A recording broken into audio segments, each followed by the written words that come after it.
İmmuniteti gücləndirmək və yorğunluğu aradan qaldırmaq məqsədi ilə bir çoxları müxtəlif vitamin komplekslərindən istifadə edir. Bəs görəsən yay mövsümündə meyvə-tərəvəz bolluğunda vitamin qəbuluna ehtiyac varmı?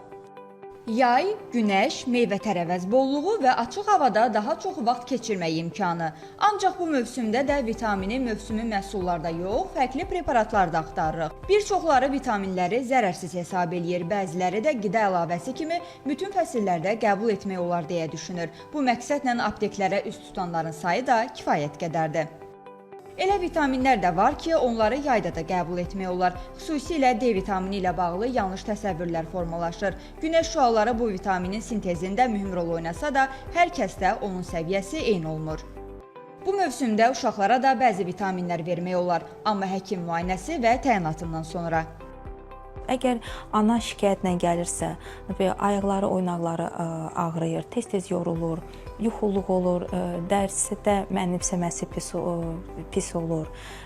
Onda ya da ki, saç tökülməsi, dəri quruluğu, barmaqlarda, dırnaqlarda bir çat olur, solğunluq olur. Onda ona uyğun, qan analizinə uyğun biz məsləhət görürük ki, hansısa vitaminləri qəbul eləsin.